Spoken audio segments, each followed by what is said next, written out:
What if the sweetest grandma in church was secretly a serial killer?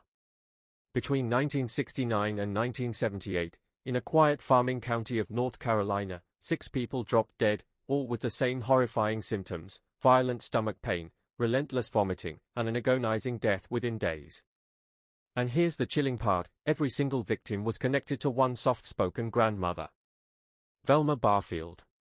A woman who baked pies for neighbors, volunteered at church, and prayed with grieving families, while secretly standing over their deathbeds. Imagine trusting your grandmother, only to discover she's poisoning you. Doctors wrote it off as heart failure, gastroenteritis, or just bad luck. In a place like rural North Carolina, those explanations made sense. Nobody suspected that death itself was wearing an apron and sitting in the front pew on Sundays.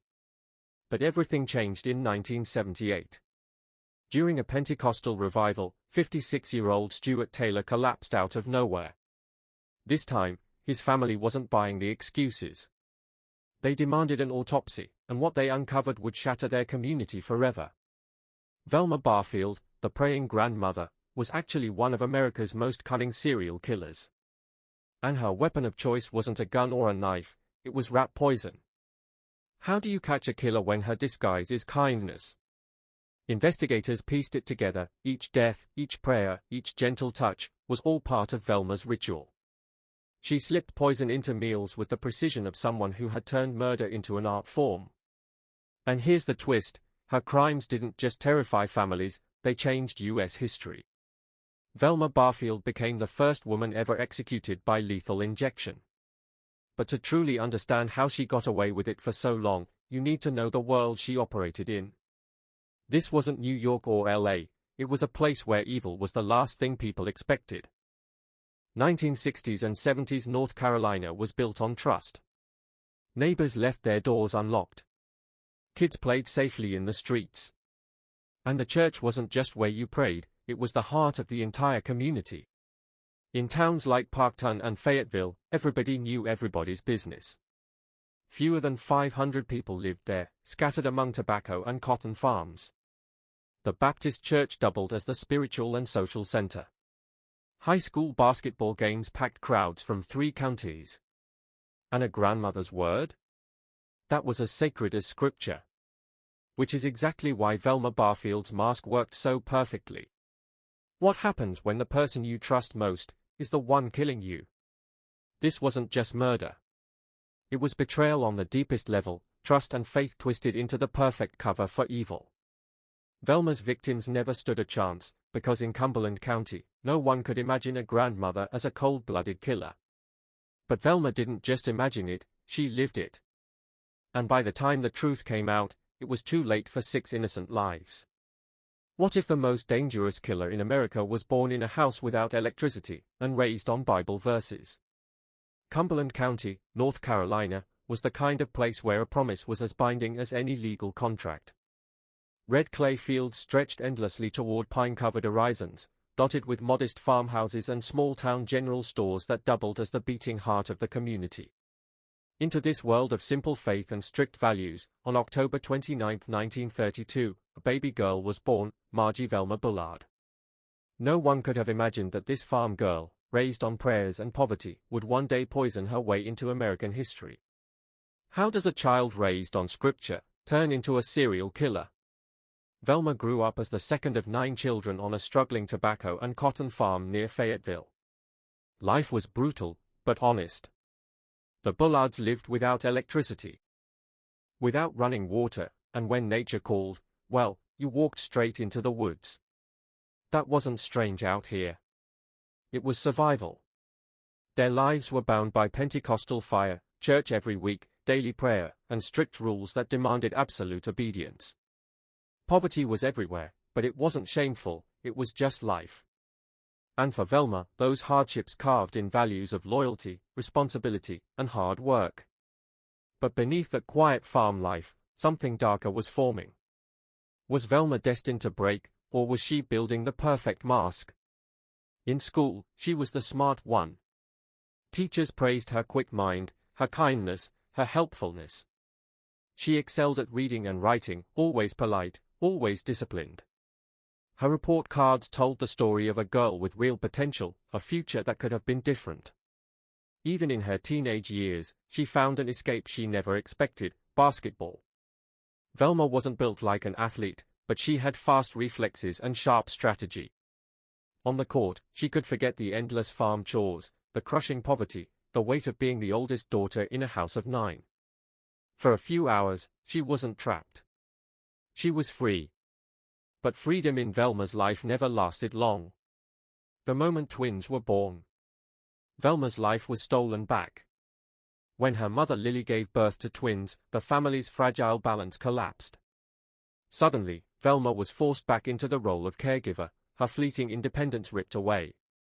The basketball court was replaced with diapers, farm work, and suffocating responsibility. And this is where her story takes a chilling turn. Because beneath the image of a bright, helpful farm girl, Velma was learning something crucial: the art of hiding her true self. What happens when a girl chasing freedom runs straight into a trap disguised as love? As the oldest daughter in a house bursting with 9 children, Velma's life wasn't her own anymore. Her mother Lily, exhausted from caring for newborn twins, demanded Velma give up everything: her basketball dreams, her teenage joy, even her brief escape from reality. Overnight, she went from athlete to unpaid housekeeper, chained to housework, cooking, and childcare. It crushed her. But in that suffocating routine, Velma found something unexpected, or rather, someone. In her darkest hours, a boy with crooked ears became her only light. His name was Thomas Burke, a lanky, dark-haired classmate with sharp features and a gentle humor that could make her laugh when nothing else could. He wasn't handsome, but he was kind. And in a home ruled by her father's harshness, kindness felt like rebellion. Their courtship was forbidden. Every glance stolen between classes, every whispered word after church, every fleeting brush of hands, these were the moments that stitched their bond together. But Velma's father ruled with iron fists. At 16, when she should have been allowed to date, he suddenly declared, "Too young." The tighter her father's grip, the more desperate Velma and Thomas became. So at 17, Velma made the most dangerous decision of her young life: she ran. One quiet morning in 1949, Velma and Thomas eloped. No fancy dress. No family. Just a justice of the peace in a neighboring county, 2 teenagers clinging to the dream of freedom. When they settled into a modest house in Parkton, Velma's first real home of her own, she believed she'd finally escaped the suffocating weight of her family. For the first time, she had her own walls, her own choices, her own future. And for a while, it worked. Their early marriage was filled with genuine happiness. They dreamed of building the family they had both been denied in childhood, a household built on stability, not fear. But happiness, in Velma's life, was always temporary. In 1965, one accident would shatter their fragile paradise forever. Thomas Burke, the man who had once been Velma's rescuer, was in a devastating car accident. The crash didn't just break his body, it broke the trajectory of their entire lives. And what began as a marriage of hope, slowly transformed into a household of hell. One rainy night, a single car crash destroyed 2 lives forever. On a slick country road in 1965, Thomas Burke's car slammed into disaster. He survived, but not without scars that would haunt him for the rest of his life. A severe concussion, lasting injuries, and pain so brutal it would turn their once loving home into a battlefield. At first, it looked like Thomas might pull through. He limped back to work at the textile mill within weeks, determined to support his family. But then, the headaches started. These weren't normal headaches. These were attacks that could drop him to the floor in agony for hours. The dizzy spells grew worse. The pain never stopped. Slowly, the man who had once been Velma's safe place was becoming someone else. He missed shifts, lost his job. And suddenly, the Burkes were drowning in medical bills with no way out. That's when Thomas reached for what countless broken men of that era turned to: alcohol. At first it was just a beer at night, a way to take the edge off. But pain this deep demands more. Soon, every sip turned into a bottle. Every bottle turned into an addiction. Velma's worst fear had come true. Her husband wasn't just sick. He was disappearing into the bottle. For a woman raised in strict Pentecostal fire, alcohol wasn't just a vice. It was sin. And Velma wasn't going to let it swallow her family. She launched a relentless war on her husband's drinking. She tore through their home searching for hidden bottles. She poured liquor down the sink. She even enlisted her own children as spies against their father. But every bottle she smashed only drove Thomas further into humiliation, rage, and despair. Their home, once filled with laughter, became a war zone of silent hatred and explosive fights. Thomas felt betrayed, watched, controlled, stripped of dignity. Velma felt abandoned, terrified of losing the man she loved, terrified of what their future held. And then came the breaking point. Velma made a choice that would shatter what little trust remained in their marriage. Without his consent, she arranged to have Thomas committed to Dorothea Dix Hospital in Raleigh for alcoholism treatment. Imagine waking up one day and realizing the person you trusted most just signed your freedom away. It was the ultimate betrayal. And it would send shockwaves through the Burke family that no one could ever undo. What if the man you loved came back sober, but hated you more than ever? When Velma had Thomas committed to Dorothea Dix Hospital, he came back changed. Yes, the treatment worked, he was sober. But the cost? Their marriage. Thomas returned bitter, resentful, and colder than she could have ever imagined. The gentle boy who once made her laugh was gone. In his place stood a man who blamed Velma for everything, his humiliation, his failures, his shattered pride. Their marriage became a cold war. Every word was an argument: money, the kids, his inability to hold down a job. Their house wasn't a home anymore. It was a battlefield. And while Thomas drowned in resentment, Velma found her own escape. The woman who once fought against alcohol was now falling into pills. To cope with exhaustion, single parenting, and the crushing weight of financial ruin, Velma turned to prescription drugs. At first, Dr. James Henderson gave her Valium to help her sleep. But soon, it wasn't enough. Her tolerance grew. She began collecting prescriptions from multiple doctors, fueling a dangerous dependency that quietly consumed her life. By 1969, the Burkes weren't partners anymore, they were enemies trapped under the same roof. And then came the night everything burned. April 4, 1969, the night their marriage ended in fire and ash. Thomas had been drinking heavily, not enough to pass out, but enough to leave him groggy and weak.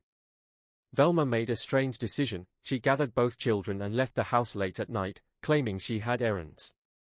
Errands she never explained. Errands she never usually ran after dark. Neighbors remembered her acting strange in the days before, agitated, distracted, as if wrestling with some enormous choice. And when she and the children returned hours later, their worst nightmare stood before them. Their home was already an inferno.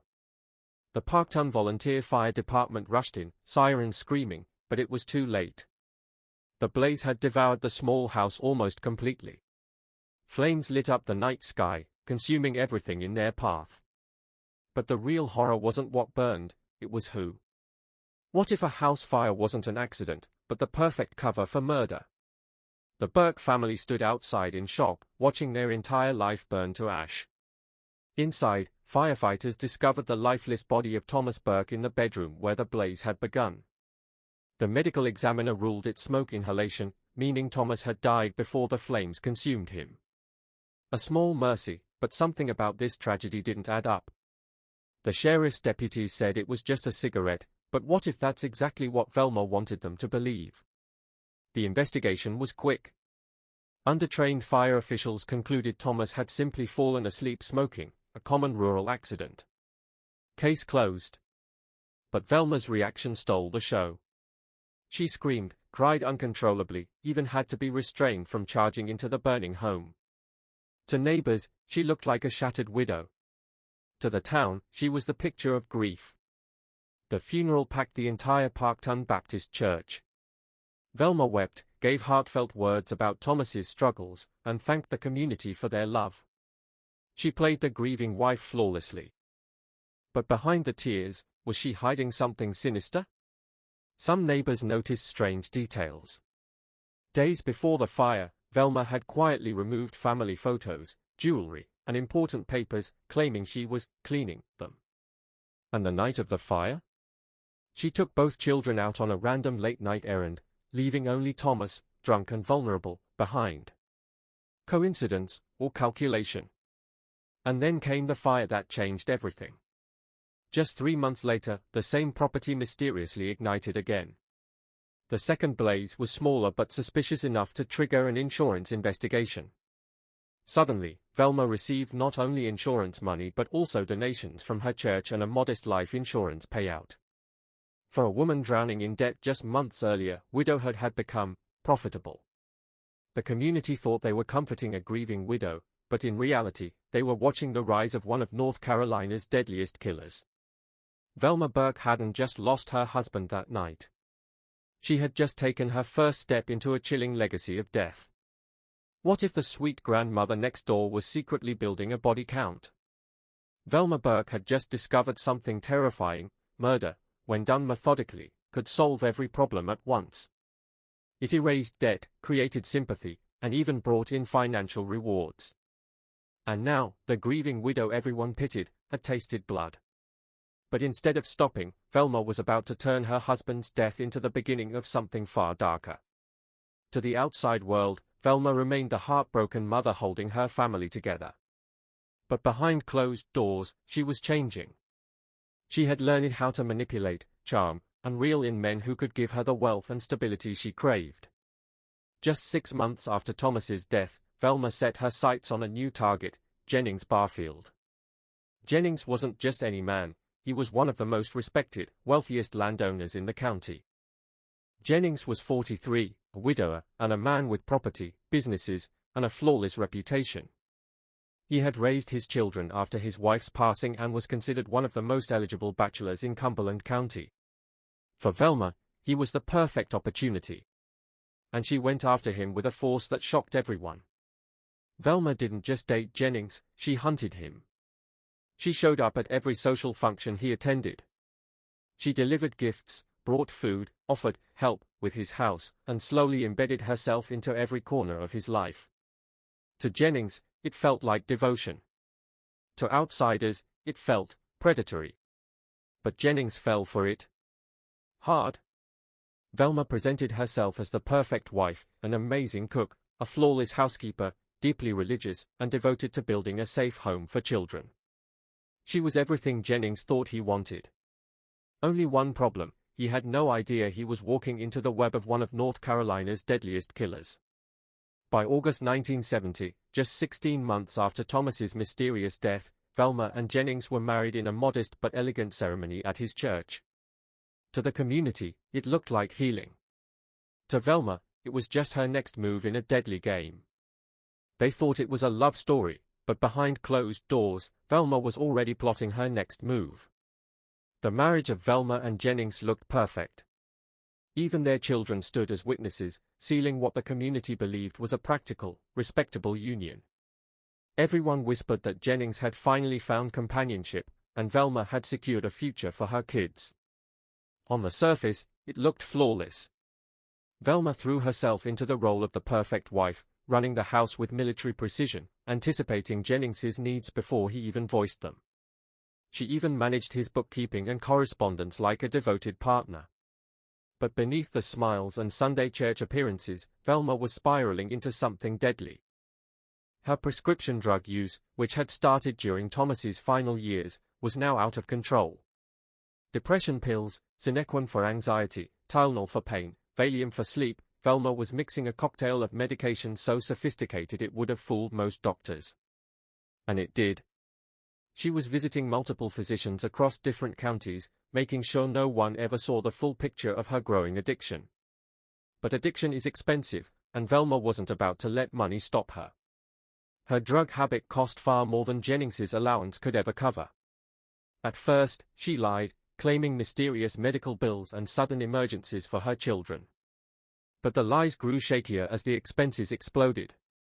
That's when she crossed a line Jennings never saw coming.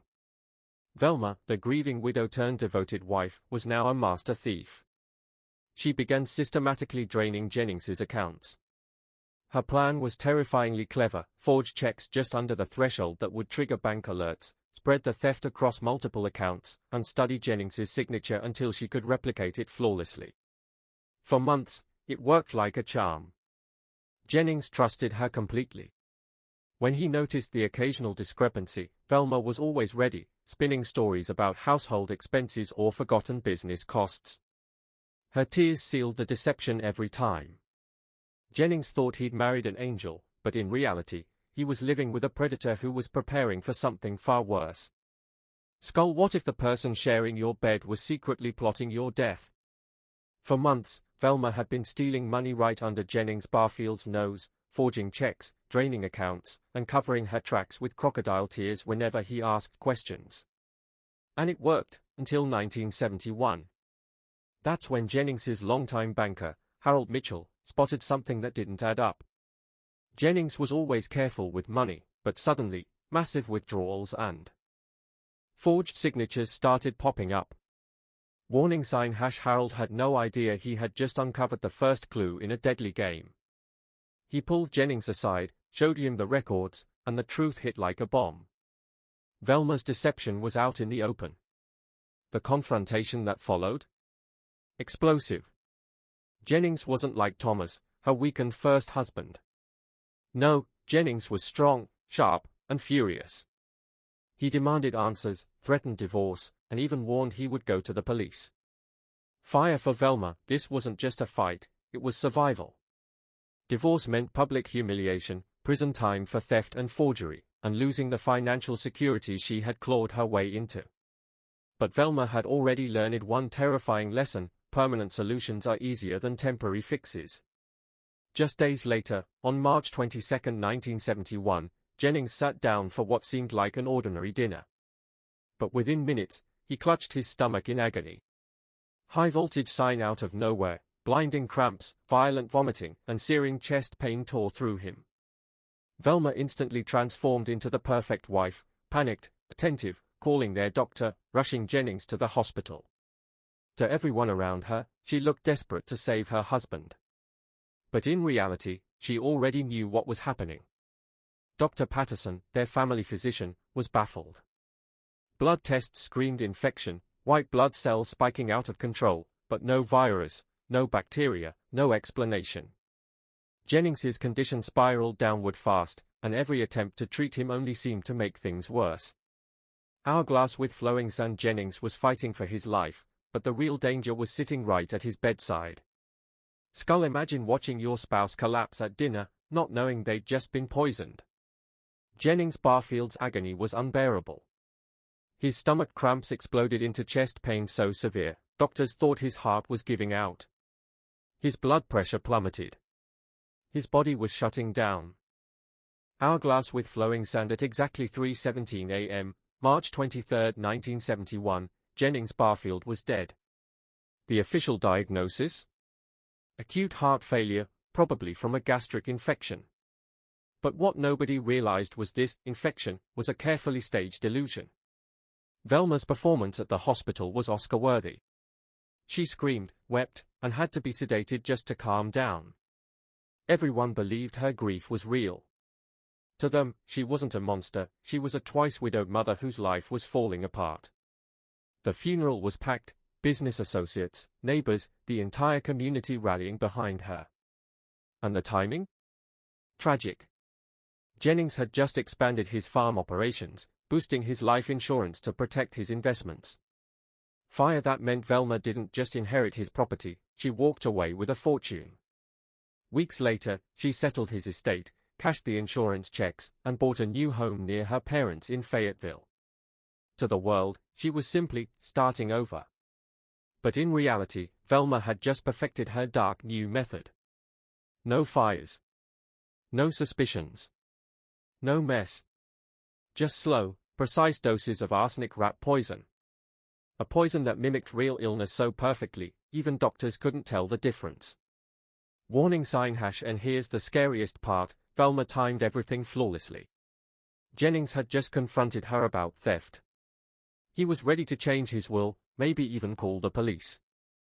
But Velma struck first, eliminating the threat and keeping her access to his wealth completely intact. This was no longer desperation. This was strategy. Velma had evolved from a wife covering her tracks to a calculated predator who now saw murder as the ultimate solution. The sweet grandmother mask was gone. A serial killer had been born. And Fayetteville had no idea what was coming next. Warning sign # Velma just moved closer to her parents, but this wasn't about family love. It was about opportunity. Her father, Murphy Bullard, was already dying from lung cancer. His death would come naturally, one of the very few in Velma's orbit that didn't need her help. But her mother, Lillian? At 74, she was a different story. Lillian had a steady pension, solid savings, and growing dependence on Velma for daily tasks. On the surface, Velma looked like the perfect, devoted daughter, cooking meals, paying bills, and organizing her mom's household. But behind those kind gestures, Velma was laying the groundwork for theft on a whole new level. Each visit became a heist in disguise. While helping with paperwork, Velma studied her mother's handwriting, memorized account numbers, and learned exactly how money flowed in and out. To Lillian, this was comforting. To Velma, it was the blueprint for her next crime. At first, it looked harmless, forged checks for $20 or $30, small withdrawals she could excuse as groceries or medical costs. But her drug habit was growing fast, and so was her greed. By the summer of 1974, those petty thefts had exploded into hundreds of dollars every month. And then Velma discovered the jackpot, multiple insurance policies and government savings bonds in her mother's name. A gold mine. A temptation that gnawed at her daily. But she knew touching those larger funds would bring heat she couldn't explain away. Still, the pressure was building. Her addiction demanded more, and her options were running out. That's when Lillian suddenly began to suffer from strange, unexplained health problems, and once again, the loving daughter was right by her side. Imagine your own mother suddenly collapsing with violent stomach pain, and the only person by her side is you, but what if you're the one causing it?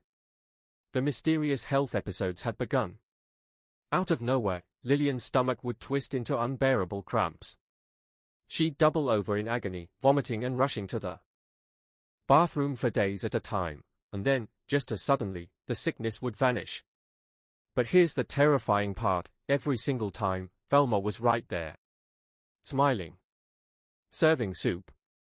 Playing the role of the perfect, caring daughter.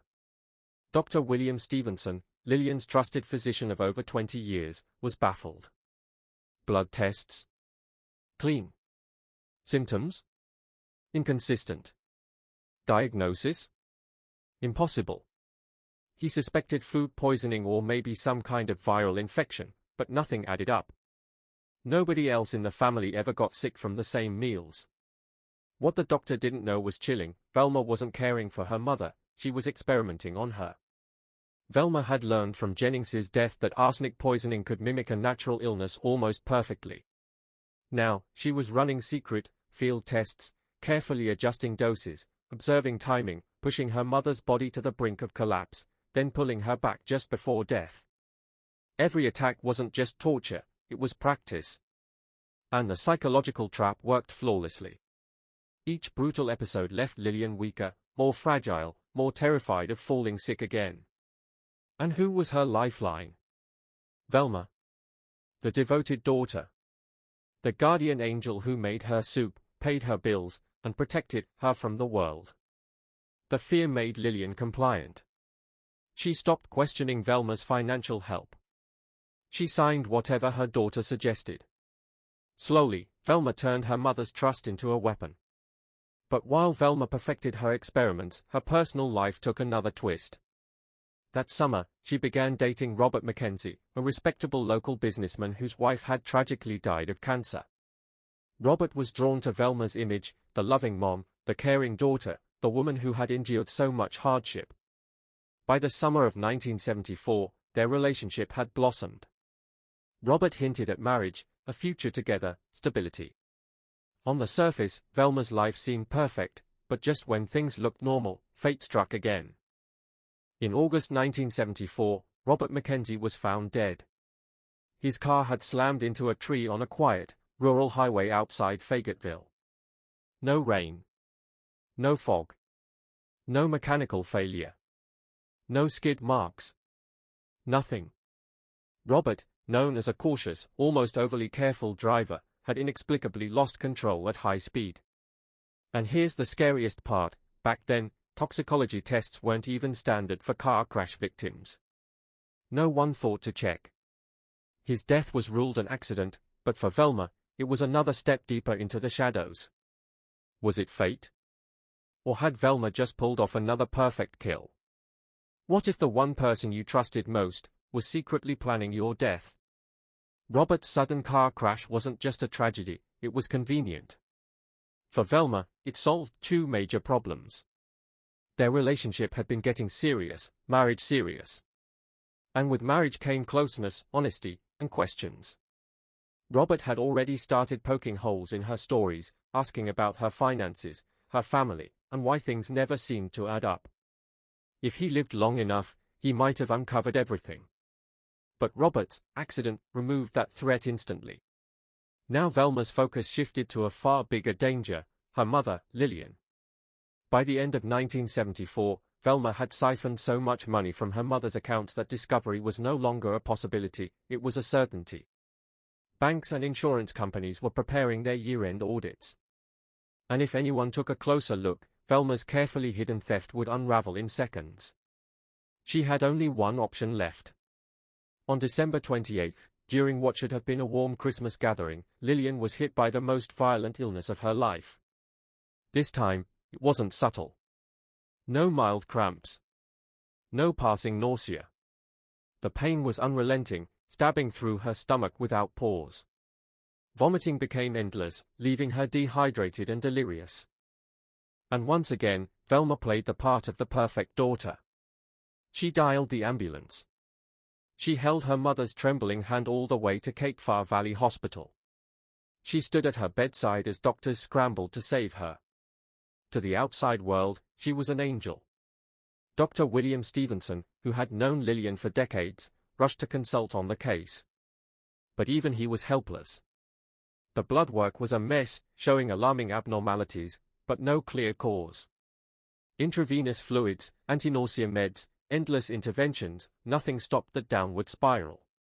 At 11:43 p.m. on December 30, 1974, Lillian Bullard was pronounced dead. Official cause: complications from acute gastroenteritis. The attending physician admitted it was one of the most severe and puzzling cases he'd ever seen, but in an era where doctors rarely considered poisoning, the idea of deliberate murder never even crossed their minds. And Velma? She put on her greatest performance yet. Sobbing uncontrollably. Collapsing at the hospital. Begging for her mother. So convincing that even her own family believed the grief was real. But behind those tears, Velma wasn't just a grieving daughter. She was a predator who had perfected her craft. By the loss of the woman who had been her closest family member. The funeral was a major community event, with neighbors, church members, and distant relatives gathering to honor Lillian's life. She was remembered as a devoted mother and grandmother who had raised 9 children, a woman of deep Christian faith who had lived humbly yet touched countless lives. Hymns echoed through the chapel, tears flowed freely, and her memory was celebrated as one of sacrifice, faith, and love. But behind the veil of mourning, one figure stood out: Velma, the grieving daughter who played her part with flawless conviction. For Velma, her mother's death brought more than just freedom from scrutiny. It provided new wealth through the settlement of Lillian's estate and, perhaps even more dangerously, a chilling sense of absolute power. With Lillian gone, there was no one left to question the missing funds, the mysterious withdrawals, or the forged signatures. The estate proceedings, which should have revealed her theft, instead legitimized her access to the very accounts she had been draining for months. What had once been crime in the shadows was now shielded by the law itself. But the most terrifying revelation was not financial, it was psychological. Lillian's death proved to Velma that her methods worked perfectly. She had successfully murdered her own mother, the woman who had given her life, without stirring the slightest suspicion from doctors, family, or police. The poison had mimicked illness with precision, and Velma's performance as the doting, heartbroken daughter had silenced any doubts. This wasn't just another crime, it was a turning point. If she could kill her own mother without remorse, then no one else in her orbit was truly safe. Velma had crossed a line from which there was no return. By 1975, Velma's criminal activities had grown bolder, sharper, and far more dangerous. She was no longer the cautious woman experimenting with careful amounts of poison or stealing in tiny increments. Success had made her reckless. She now believed she was untouchable, a predator hidden in plain sight. Her check forgery operations, once subtle and methodical, became sloppy and excessive. Larger amounts, riskier timing, and victims too close to home drew attention she thought she could forever evade. That illusion shattered quickly. Her overconfidence caught up with her when investigators uncovered a string of bad checks written across multiple counties. Local businesses, friends, and even family acquaintances came forward, shocked that Velma had betrayed their trust. The evidence was overwhelming. In 1975, she was arrested on 7 felony counts of writing fraudulent checks. For the first time, Velma stood exposed, not for murder, but for the paper trail of theft that she had assumed no one would dare challenge. The courtroom was packed. The community, still blinded by the image of Velma as a kind-hearted nurse and grieving widow, sat stunned as prosecutors laid out the scale of her deception. It wasn't 1 or 2 mistakes, it was a deliberate pattern of fraud, manipulation, and exploitation.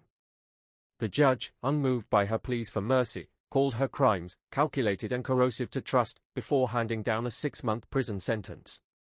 For Velma, prison was a sobering reality check. The iron bars and cold walls stripped away her facade of control. For the first time since she had begun her criminal career, she was truly facing consequences she could not charm, forge, or poison her way out of. And yet, while others believed her downfall had begun, in Velma's twisted mind, prison was not an end. It was only a pause, a moment of reflection before she returned to the world, more cunning, more ruthless, and more determined than ever to continue her deadly path. What if I told you a prison sentence didn't stop a killer, it made her deadlier? Velma Barfield was supposed to learn her lesson behind bars. She was a widow, a thief, and a fraud. Prison should have been her wake-up call, but instead, it became her training ground for pure evil. Inside those walls, she didn't repent. She leveled up. Surrounded by other financial criminals, Velma absorbed new techniques in forgery, identity theft, and manipulation that made her earlier scams look like child's play. But here's the twist, prison didn't scare her, it convinced her she was smarter than the system itself. Why? Because she had already gotten away with 3 murders without raising suspicion. And when she finally got caught, for stealing money, the punishment? Just 6 months. To her, the message was clear, financial crime gets you jailed, but violent crime? If the victim's dead, they can't testify. Velma walked out after serving only 3 months. But she wasn't just free, she was armed with a brand new strategy. She realized the easiest prey in America weren't banks, weren't businesses, but the elderly, alone, wealthy, and too trusting. During her time inside, Velma listened carefully to other inmates. They spoke of how seniors were scammed, robbed, and manipulated. To Velma, that wasn't a warning, it was an opportunity. By 1976, a chance arrived. She was hired as a home health aide for Montgomery and Dolly Edwards in Lumberton. Montgomery was 94. Dolly was 84. Wealthy enough to afford private care, isolated enough to never suspect the person they trusted most. Imagine letting someone into your home, thinking they are there to save you, when really, they are planning your death. Velma sold them the perfect lie. She showed up with glowing references, presented herself as a woman of faith, and played the part of the struggling, God-fearing caregiver.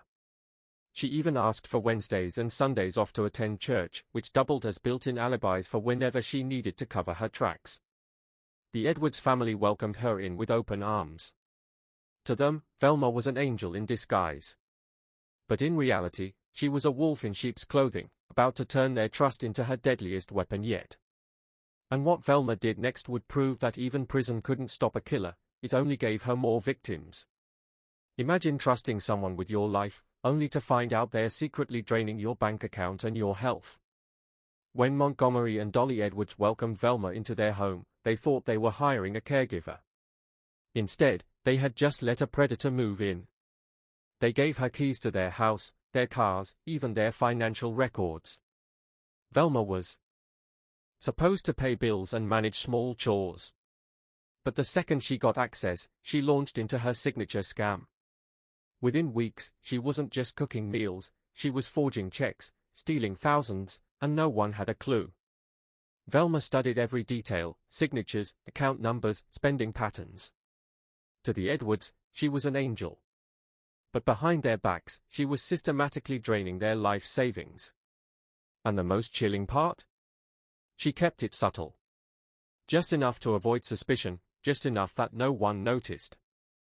Montgomery, at 94, was too weak and confused to track the money. Dolly, at 84, had never handled the family finances. The couple was defenseless, and Velma knew it. For months, Velma lived a double life, paid a salary as a caregiver, but stealing far more under their noses. And then, death came. On January 29, 1977, Montgomery Edwards passed away. To everyone, it looked natural, an old man slipping away peacefully. The family thanked Velma, even praised her for her dedicated care. They begged her to stay on and care for Dolly. Velma smiled, and agreed. But what Dolly didn't know was that her husband's death was just the beginning. Just over a month later, March 1, 1977, Dolly suddenly fell ill. Stomach cramps, nausea, diarrhea. The exact same horrifying pattern that had struck Velma's past victims. To the outside world, Velma looked like a saint. She stayed by Dolly's bedside, spoon-feeding her broths and teas, whispering prayers, pretending to nurse her back to health.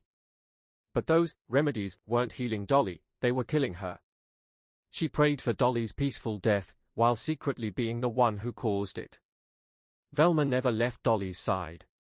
She spoon-fed her remedies, whispered encouragement, even rode in the ambulance when Dolly's condition spiraled out of control. To everyone else, she was the perfect caregiver. But inside the hospital, doctors were baffled. The symptoms looked like gastroenteritis, but this wasn't a normal stomach virus. The pain was brutal, the decline rapid, and nothing was working. On March 1, 1977, Dolly Edwards died with Velma clutching her hand, and nobody suspected a thing. The family was shattered.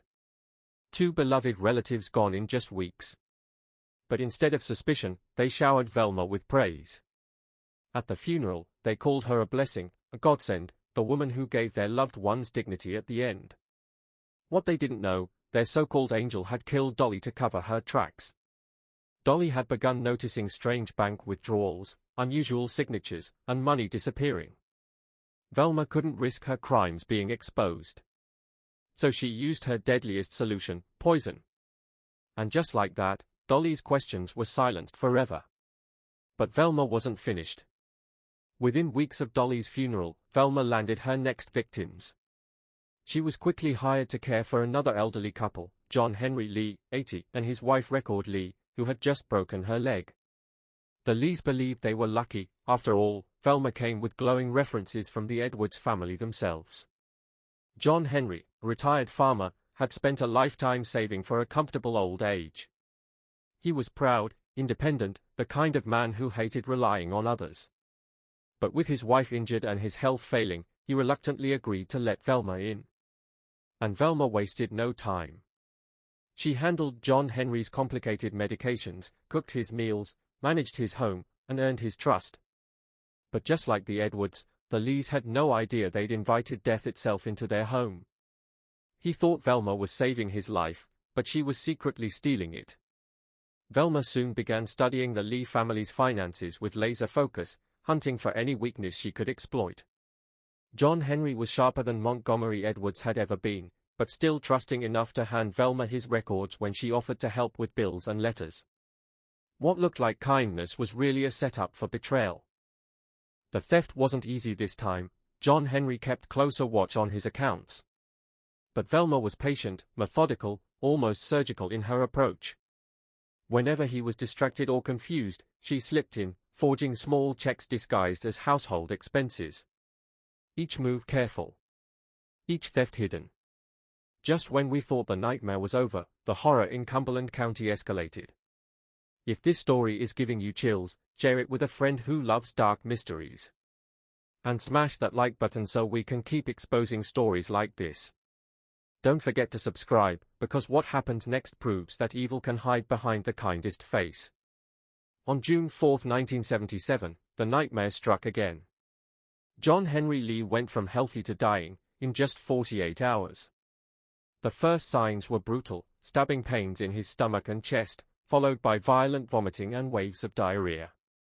A peaceful evening turned into a fight for his life as this once strong man writhed in agony. Velma played her role perfectly, calling doctors, staying by his side, brewing her infamous teas and broths. To everyone else, she looked like the angel of mercy. But behind the mask, she was the orchestrator of pain. Dr. Marcus Webb, the Lee family physician, rushed in to examine him both at home and later at the hospital as his condition spiraled. The symptoms screamed gastroenteritis, maybe food poisoning. But something didn't add up. John Henry had eaten the same meals as his wife, yet only he was dying. Despite for fluids, anti-nausea meds, and constant monitoring, nothing worked. Within 48 hours, John Henry Lee was dead. Official cause, acute gastroenteritis. The truth? Velma had claimed another victim. The official cause of death was listed as complications from acute gastroenteritis, a diagnosis that seemed believable given John Henry's age and the way his illness appeared. But behind that medical record, the truth was far darker. This wasn't bad luck, this was Velma's design. His wife, Record Lee, was crushed by her husband's sudden death. Just as she was healing from her injury, she had been dreaming of better days ahead. Instead, she was left grieving. Through it all, Velma was there, handling funeral details, offering prayers, and comforting the family. Everyone saw her as a blessing. No one realized she was the curse. John Henry's death wasn't random. He had started asking hard questions about missing funds and strange transactions. Questions that might have exposed Velma's web of lies. His death silenced him forever, while at the same time boosting Velma's reputation as the unlucky woman who always seemed to be surrounded by tragedy. But in small-town North Carolina, no one even considered the impossible, that a sweet, church-going grandmother was secretly a serial killer. Each case was brushed off as coincidence, another sad loss in a town used to funerals. Nobody dared connect the dots. Velma had perfected her method, the exact amount of arsenic to mimic natural illness, the perfect timing to avoid suspicion, and the flawless mask of a devoted caregiver. She wasn't just committing murder, she was perfecting it. And she was getting away with it every single time. By late 1977, Velma was about to enter her most dangerous relationship yet, one that would eventually bring her empire of lies crashing down. His name was Stuart Taylor, a strong, healthy tobacco farmer who wasn't like her previous victims. This time, Velma wasn't just chasing money, she was chasing something else. Stuart Taylor, 56 years old, was a hard-working man who had spent his entire life tending the same tobacco fields. He had been married for more than 3 decades, but after losing his wife to cancer, he was left lonely and struggling with daily life. Velma saw her chance, and moved in. High voltage sign, this love story hides a deadly secret, and by the end, someone won't survive. High voltage sign. Stuart Taylor was a hard-working tobacco farmer, not super religious, but he respected the faith of his small-town community. After losing his wife of 30 years, he was lonely, until fate introduced him to Velma through the Edwards family. They praised her as the perfect caregiver, and to Stuart, she seemed like a miracle. Explosion symbol, but what looked like love, was actually the start of his worst nightmare. Stuart was drawn to Velma's cooking, her spotless home, and the moral values she claimed to live by. To him, she wasn't just a partner, she was hope, stability, and the second chance at happiness he thought he'd never get. But here's the shocking twist, unlike her previous victims, Stuart wasn't rich, wasn't frail, and wasn't easy to manipulate. Murdering him wouldn't make sense. That's why Velma flipped the script. This relationship wasn't about money, it was about building the perfect disguise. Warning sign #, she used Stuart as a human shield to hide the trail of death behind her. Warning sign #. From the outside, their relationship looked picture perfect. Stuart had hot meals, a clean home, and companionship through cold winter nights.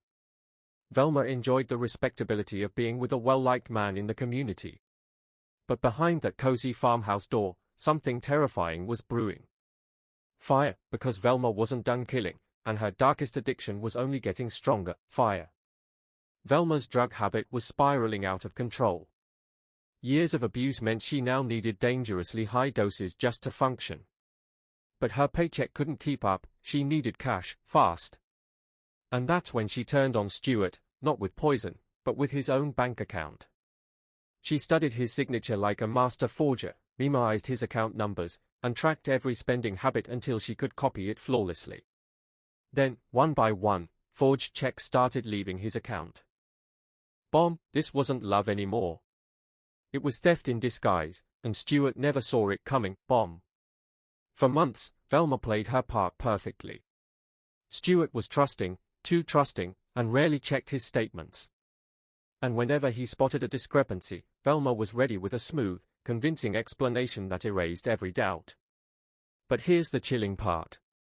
High voltage sign, Stuart thought he'd found the love of his life, but what he'd really found was a ticking time bomb. High voltage sign.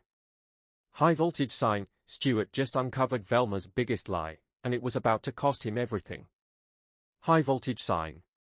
At first, Velma had every excuse ready. Any strange withdrawal? She'd cry, she'd panic, and then spin it as just household expenses Stuart forgot about. And the worst part? Her tears worked, every time. Stuart let it slide. But that all changed in January 1978. Fire, because one small detail in Stuart's bank account would unravel Velma's entire empire of lies. Fire. Harold Patterson, Stuart's banker, had known him for years. He knew Stuart didn't splurge, didn't gamble, and never wrote big checks. But suddenly, Stuart's account was bleeding money. Suspicious checks. Bigger withdrawals. Patterns that didn't fit. So Harold did what any small-town friend would do, he casually mentioned it at the local feed store. And Stuart's reaction? Pure confusion. He hadn't spent a dime on the things Harold was describing. Warning sign #, that innocent conversation triggered a chain reaction Velma couldn't stop. Warning sign #. Within days, Harold and Stuart pieced together hard evidence, forged checks, unexplained withdrawals, a trail of fraud. And on January 31, 1978, Stuart finally confronted Velma. This wasn't a quiet talk. It exploded into their most violent argument yet. Stuart slammed the documents down, demanding answers. He shouted that she had betrayed him, ruined his trust, and threatened to call the police if she didn't confess. Velma tried to spin it, but Stuart was relentless. His anger boiled over, he grabbed her by the shoulders, shook her, and yelled straight in her face. It wasn't brutal, but for Velma, it crossed a line. Bomb, and when someone crossed Velma's line, they usually didn't live much longer. Bomb. Stuart didn't know it yet, but by confronting her, he had sealed his fate. For Velma, this wasn't just a fight. This was a threat to her survival. And her solution was the same one she had used before, permanent elimination. That very night, despite the chaos of their argument, Velma convinced Stuart to join her at a Pentecostal revival meeting. The famous preacher Rex Humbard was in town, and the Cumberland County Civic Center was packed with believers. Fire, but under the gospel music and the fiery preaching, a deadly plan was already in motion. Fire. Stuart thought he was going to church to fix his relationship. Velma knew they were walking into the final chapter of his life. High voltage sign, what happened after that revival, would shock the entire community. High voltage sign. High voltage sign, at this revival service. Stuart Taylor had no idea he was already living his final days. High voltage sign. They walked in looking like the perfect Sunday couple, dressed sharp, calm, respectful. No one suspected a thing. People thought they were just another pair here for salvation and prayer. Fire, but inside Stuart's body, something deadly had already begun. Fire. At first, it was small, a wave of nausea, a little stomach ache. He brushed it off, thinking maybe it was stress from the fight with Velma earlier. But within minutes, it hit him like a truck. Crushing pain. Violent sickness. Stuart could barely stand. Velma rushed to his side, playing the part of the perfect caretaker.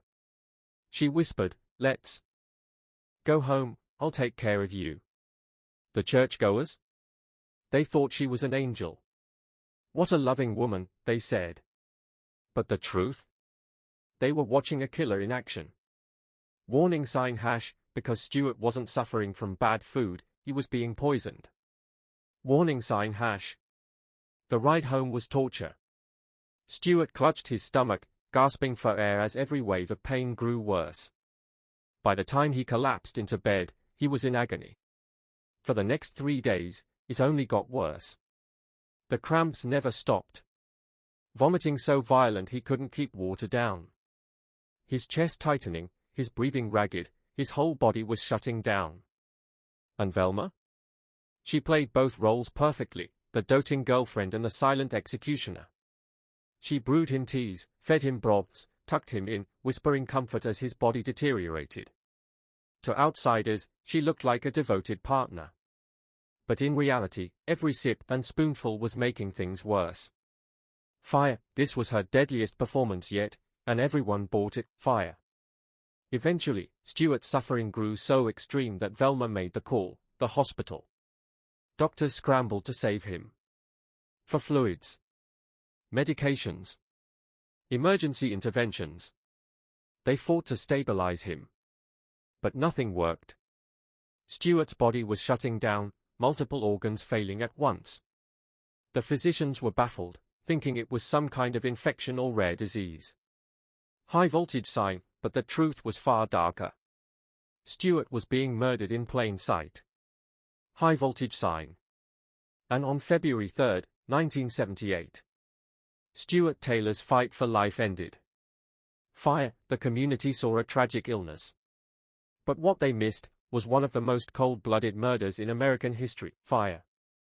High voltage sign, Stuart Taylor was dead. But what no one knew yet was that this death was about to expose a serial killer hiding in plain sight. High voltage sign. At Cape Fear Valley Hospital, Stuart's body gave out. Velma sat at his bedside, crying. Holding his hand, playing the grieving partner perfectly. Doctors ruled it complications from gastroenteritis. Just another tragic illness. Just like the others. Fire, but this time. Velma had slipped up. Fire. Unlike her elderly victims, Stuart wasn't frail or sickly. He was young, strong, and healthy. His sudden collapse didn't make sense. And his family? They weren't buying it. They remembered his discovery of Velma's forgeries. They knew about the fights. And now, he was dead, right after confronting her. Suspicion ignited like wildfire. Warning sign # Velma was about to face her first real challenge. Stuart's family demanded an autopsy. Warning sign # For almost 10 years, her murders had gone unchecked. No one questioned the pattern. No one dug deeper. But this time, toxicology tests would look for the truth, and the truth was poison. Even before the results came back, cracks in Velma's perfect mask began to spread. Her own sister, someone who had been quietly connecting the dots, couldn't stay silent anymore. In a tearful, desperate phone call to Lumberton police, she confessed her darkest suspicion. Fire, my sister, is a murderer. I think she killed Stuart. And maybe others too. Fire. That single phone call detonated like a bomb. It was family versus family. Blood versus conscience. Loyalty versus justice. And then, the autopsy results landed. Stuart's body contained lethal levels of arsenic. Not food poisoning. Not a mystery disease. Cold-blooded murder. High voltage sign, Velma Barfield's empire of lies had finally collapsed. High voltage sign. On March 28, 1978, police moved in. Velma Barfield, the woman everyone thought was an unlucky widow, a devoted daughter, and a sweet grandmother, was handcuffed and arrested. The community was stunned. Shockwaves tore through Cumberland and Robeson counties. How could this woman, the caregiver, the mother, the kind neighbor, actually be a predator who had been killing with arsenic-laced rat poison for nearly a decade? Fire, the mask of an angel was ripped away, revealing one of North Carolina's deadliest serial killers. Fire. High voltage sign, imagine confessing to being a serial killer, and doing it without a single tear. High voltage sign. Velma Barfield, the sweet grandmother everyone trusted, was finally cornered. Detectives from the North Carolina State Bureau of Investigation hit her with irrefutable evidence. Stuart Taylor didn't die of illness. He was poisoned with arsenic. Fire. This was the moment Velma's mask shattered. Fire. After years of hiding, her composure cracked.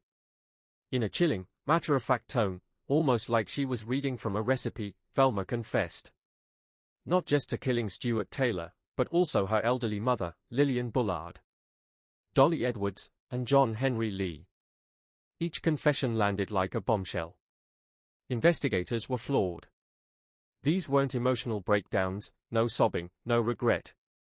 Just cold, precise details, dosages, timing, symptoms. Warning sign # Velma wasn't just killing. She was calculating. Warning sign #. But then came the shocking twist. She insisted she never meant to kill anyone. According to Velma, every death was just an accident, an overdose while she was only trying to make her victims sick, to buy herself time to cover up stolen money. Fire. Detectives weren't buying it for a second. Fire. The pattern was too perfect. Theft, then poison. Illness, then death. Again and again. This wasn't clumsy trial and error, it was methodical murder. The investigation exploded. Authorities started digging, literally. Bodies were exhumed. Toxicology tests revealed arsenic in victim after victim. And then came the most devastating discovery: Jennings Barfield, Velma's second husband, buried since 1971. His body? Filled with arsenic. The evidence screamed murder. But Velma still denied it.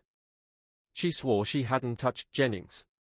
Just like she swore she hadn't killed her first husband, Thomas Burke, in the mysterious house fire of 1969. High voltage sign. Even when faced with impossible odds, body after body, poison after poison, Velma clung to denial. High voltage sign. By now, the statistics were undeniable. The chances of this many deaths happening naturally around one woman. Astronomical. Investigators knew it. The public knew it. And soon, a jury would know it too. Fire. Velma Barfield's confessions had ripped open a nightmare, but the story was far from over. Fire. High voltage sign. What if I told you a sweet-looking grandma shocked America as one of the deadliest serial killers ever caught? High voltage sign. The arrest of Velma Barfield sent shockwaves across the nation. How could a grandmother, a church-going, smiling woman, be accused of systematically poisoning her own family and patients? News stations scrambled. Headlines couldn't keep up. The public couldn't believe their eyes. Fire. Was this the face of evil hiding in plain sight? Fire. Her trial began on November 27, 1978, inside Bladen County Superior Court. The case was so explosive, it had to be moved out of Robeson County just to keep the jury fair. Presiding over it all was Judge Henry A. Kinnan, one of North Carolina's toughest, most experienced judges, a man who'd seen death penalty cases before. But never one like this. The prosecution, led by the fierce District Attorney Joe Freeman Britt, built a devastating case brick by brick. From Thomas Burke's suspicious death in 1969, to Stuart Taylor's poisoning in 1978, they laid out a timeline dripping with fraud, theft, and death. Warning sign # every victim? Connected. Every sickness? Tied back to Velma. Warning sign #. The evidence was brutal: forged checks, stolen money, sudden illnesses. Witness after witness described Velma's strange behavior. She cooked special meals. She insisted on preparing drinks. She hovered over her victims as if she wasn't worried, but watching. Almost measuring their decline. Then came the confessions. Velma had admitted poisoning multiple people. To the jury, it sounded less like desperation and more like strategy. Her defense team, Robert Jacobson and Richard Burr, knew the odds were stacked. Their only chance? Convince the jury that Velma wasn't fully in control. They argued she was drowning in prescription drugs, too intoxicated to form intent for first-degree murder. Fire, but then came the bombshell defense twist, multiple personalities, fire. Dr. Dorothy Ottnow-Lewis, a psychiatrist from NYU, testified that Velma suffered from dissociative identity disorder. She even claimed to have spoken to an alternate personality named Billy, who allegedly confessed to the murders. It was a shocking claim. If true, Velma wasn't just a murderer, she was a fractured mind at war with itself. High voltage sign, but here's the twist, neither the jury, nor the judge, were buying it. High voltage sign. To them, this wasn't a tragic accident or a split personality gone rogue. The evidence looked like cold, calculated murder, and they were about to decide Velma's fate. Fire, the sweet-faced grandmother was now on trial for her life, fire. High voltage sign, the jury took less than an hour to decide if a grandmother was guilty of cold-blooded murder. High voltage sign. Velma's multiple personalities defense collapsed instantly. Judge McKinnon didn't hesitate. He looked at the courtroom and said, "One of them did it. I don't care which one." That single line made it clear, no excuses, no psychology could erase the fact that someone was dead. Fire, the verdict. Guilty. And the clock was now ticking on Velma's life, fire. The jury had convicted her of first-degree murder in Stuart Taylor's death. But the real question was still ahead, would she spend life in prison, or face the gas chamber? The prosecution wasted no time. They dropped 3 explosive aggravating circumstances. Velma killed for money, she killed to cover her crimes, and the murder was heinous, atrocious, and cruel. Each word hammered her deeper into the grave. The defense fought desperately to save her life. They painted her as a drug addict spiraling out of control, a mentally broken woman, a mother and grandmother who wasn't inherently evil, just desperate. They begged the jury to choose rehabilitation over death. Warning sign # life in prison, or death in the gas chamber. The room held its breath. Warning sign #. But after weighing everything, the jury delivered the ultimate blow. The aggravating factors crushed the defense's pleas. Velma Barfield would be sentenced to die. On December 2, 1978, Judge McKinnon made it official, death by asphyxiation in North Carolina's gas chamber. Velma, the sweet-faced grandmother who hid poison in teacups, became one of the very few women on death row in the entire United States. Fire, but this story wasn't over, because Velma's fight for her life was just beginning, fire. What followed was a 6-year legal war. Appeal after appeal, ineffective counsel, prosecutorial misconduct, constitutional violations, her attorneys threw everything at the system. Cases went to the North Carolina Supreme Court, the U.S. Court of Appeals, even the U.S. Supreme Court. But nothing stopped the inevitable. Meanwhile, behind prison walls, something shocking happened. Velma began to change. On death row at Central Prison in Raleigh, she claimed to experience a complete religious conversion. Suddenly, the killer grandma was leading Bible studies for inmates, counseling women in despair, and writing to pastors and Christian leaders all across America.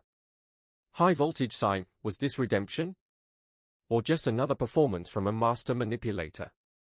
High voltage sign. Velma's final chapter was still ahead. The clock was ticking down. The gas chamber was waiting. High voltage sign, the grandmother serial killer's final hours were unlike anything the world had ever seen. High voltage sign.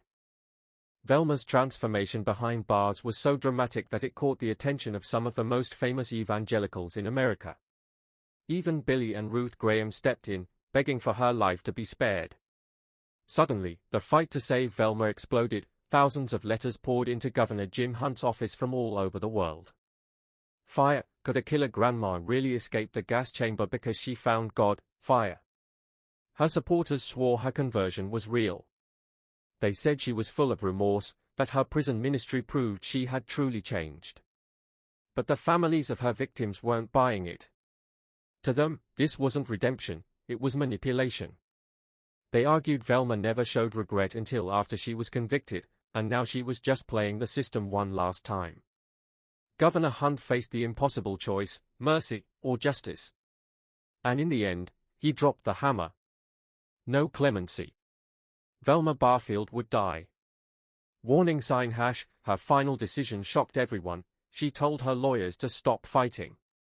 Warning sign #.